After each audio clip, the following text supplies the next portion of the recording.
અને હવે સમાચારો પર નજર કરીએ સુપરફાસ્ટ અંદાજમાં। ઉત્તર પ્રદેશમાં ભારે વરસાદથી નદીઓના જળસ્તરમાં ભારે વધારો નોંધાયો।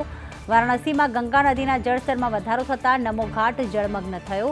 નમો ઘાટના ઉપરના ભાગ સુધી પાણી વહેતા થયા। જમ્મુમાં બાલતાલમાં અમરનાથ યાત્રાના ટ્રેક પર ભૂસ્ખલનમાં એક યાત્રિકનું મોત। જમ્મુથી અમરનાથ યાત્રા આગામી આદેશ સુધી બંધ કરાઈ। કાદવ ધસી પડતા એક યાત્રાળુનું મોત જ્યારે 8 યાત્રાળુઓ ઘાયલ થયા। ઇન્ડિગોની ફ્લાઇટનું મુંબઈમાં ઇમરજન્સી લેન્ડિંગ કરવામાં આવ્યું। ઇન્ડિગોની ફ્લાઇટનું એક એન્જિન ફેલ થતાં દિલ્હીથી ગોવા જતી ફ્લાઇટનું ઇમરજન્સી લેન્ડિંગ। મુંબઈ એરપોર્ટ પર સુરક્ષિત રીતે ફ્લાઇટનું લેન્ડિંગ થયું। સુરતના કતારગામમાં 79 ડાઇંગ મિલ સીલ। અગાઉ ઉધના અને લિંબાયતમાં 136 ડાઇંગ મિલ સીલ કરાઈ હતી। તપેલા ડાઇંગ મિલોને નોટિસ આપી સીલ કરાઈ। સુરત વહીવટીતંત્રએ બેદરકાર યુનિટ સંચાલકો સામે કડક કાર્યવાહી કરી। ગેરકાયદેસર રીતે ડ્રેનેજ કનેક્શનમાં પાઇપલાઇન નાખી કેમિકલયુક્ત પાણી છોડતા હતા।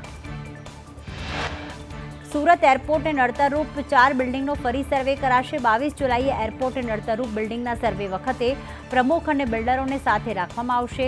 નડતરરૂપ ભાગ બિલ્ડિંગ કમિટીએ જાતે જ તોડવો પડશે।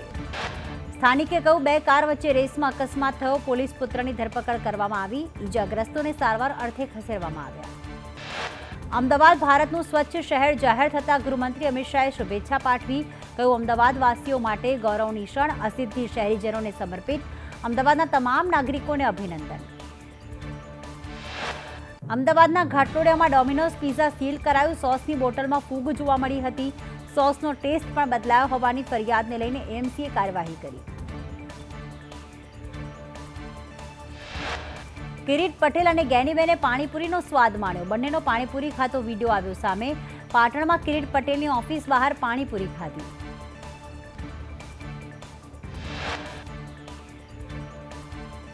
ટ્રાફિકને લઈને હાઈકોર્ટનું સરકારને સૂચન। હાઈકોર્ટે કહ્યું, રોંગ સાઈડ આવતા વાહનો જપ્ત કરો।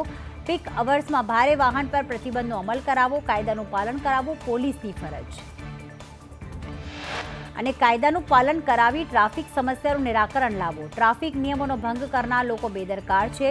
અંકુર ક્રોસ રોડ નારણપુરા રોડ પર તકલીફ છે। જજીસ બંગલો પકવાંચા રસ્તા પર ગેરકાનૂની પાર્કિંગ થાય છે।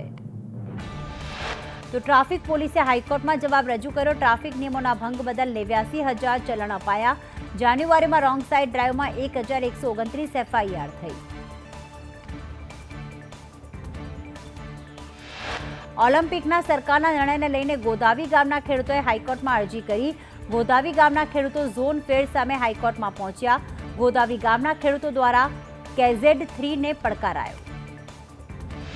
તો ઝોન જાહેર થવાથી ખેડૂતોને હાલાકીની કોર્ટમાં રજૂઆત કરવામાં આવી। KZ3 ઝોનમાં રમતગમત પ્રવૃત્તિઓ થવાની છે। 500 ખેડૂતોએ નુકસાન થતું હોવાની કોર્ટમાં રજૂઆત કરી। આગામી સપ્તાહે કોર્ટમાં સુનાવણી હાથ ધરાશે। વડોદરામાં કોંગ્રેસના કાર્યકરોને પોલીસ વચ્ચે ઘર્ષણ। કોંગ્રેસ કાર્યકરોને અંદર જવા અટકાવાતા કોર્પોરેશનના ગેટ સામે ઘર્ષણ થયું। કાર્યકરો લોકોના પ્રશ્નોની રજૂઆત કરવા આવ્યા હતા। સુરતમાં પાટીદાર શિક્ષિકાના આપઘાતને લઈને પાટીદાર સમાજમાં રોષ યથાવત। પાટીદાર અગ્રણીઓએ પોલીસ કમિશનરને રજૂઆત કરી। મુકેશ પટેલ, લાલજી પટેલ, મથુર સવાણી, વેલજી સેટા, કેશુભાઈ ગોટીએ રજૂઆત કરી। મહેસાણાના ખેરાલુમાં ચાચરિયા ગામમાં મનરેગામાં કૌભાંડમાં આક્ષેપ। ચાચરિયા ડેરીના મંત્રી જસવંત ચૌધરીએ માટીકામ તેમજ અન્ય કામોમાં ગેરરીતિના આરોપ લગાવ્યા। સમગ્ર મામલે તાલુકા વિકાસ અધિકારીએ કહ્યું, આ કામ 2020-21ના સમયગાળામાં થયા છે। તલાટીના રિપોર્ટ બાદ નાણાં ચૂકવવામાં આવ્યા। અમારી તપાસમાં કામ થયા હોવાનું સામે આવ્યું। જૂનાગઢ માંગરોળમાં આવાસ યોજનામાં કૌભાંડ। 2 વર્ષમાં બનાવેલા 700 મકાનોમાં મોટા પાયે ગેરરીતિ સામે આવી। આવાસના મકાન બનાવ્યા વિના જ સહાયની રકમ ચાઉ થઈ ગઈ।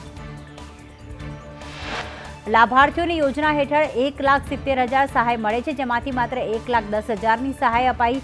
બાકીની રકમ અધિકારીઓ ચાઉ કરી ગયા હોવાનો આક્ષેપ।